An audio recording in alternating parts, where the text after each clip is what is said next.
نو اگئی کو سخبل کا مقصد لراغلیو ومائی راشا تم سوائی واتا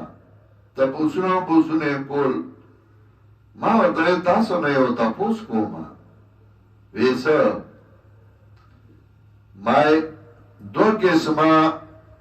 د مسلمانانو مقابل دي یو طرف ته هغه دي چې هغه الله هم نه مني پیغمبر هم نه مني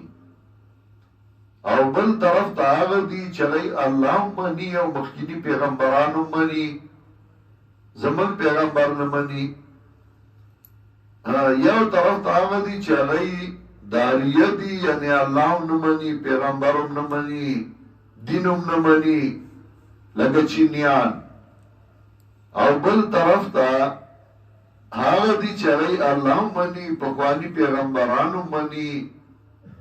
کتابونه هم مني لکه تاسو انګریزان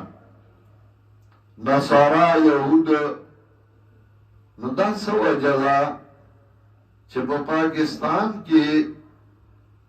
د چینیانو جنډه چاته ونه سوځېده د چین والو خلاف چاته جلوس نه وته د چین والو خلاف سوګراپا نسیدل او ستاسو خلاف هر روز خلک راپاسي وي امریکا مرداباد او هر روز ستاسو جنډې سوځي دا څه وجه ده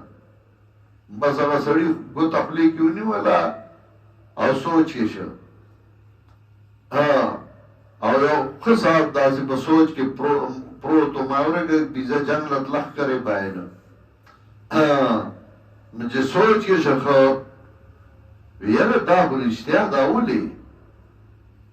نو ما ته ما څخه جواب شته خو زه جواب نه درکوم ته راله جواب راکړه یو ساعت سوچ کې و وستا څه خیال دی نو ما ورته وی دا ځکه چې چینیان ځان له ترقي ګوري ترقي کوي خو نور ملکونه د ترقای نه منې کوي نو هغوی د خپلې ترقای سوچ کوي نور ملکونه ترقای نه منې کوي نه جنګ کوي هغوی سره نه هغوی منې کوي لکه پاکستان کې هغوی اړندې خپل کاروبارونه کوي او بل ته نقصان نه رسوي بس ځان له اړندې فلحال نه رسوي بیا پته به لګي او تاسو د خپلې ترقۍ سوچ نه کوئ خو چې بل ملک ترقي کوي نو هغه روان کوي په هغې ورشئ که عراق ترقي کوله ایټم بم یې جوړو نو صدام هم وواژه که لیبیا ترقي کوله او مخکې کېدل نو کرنل قذافي مواجه او عمل کو مروان کا او بل او بل نو تاسو بل نه پرېږدئ ترقۍ ته خپل پوره ونه کړه خپل معلوم خراب کړ دا د دې وجه نه د خلکو بدې شي ما تاروګې تیتلی هغه ملوزي مچو ملوزي تاروګې ما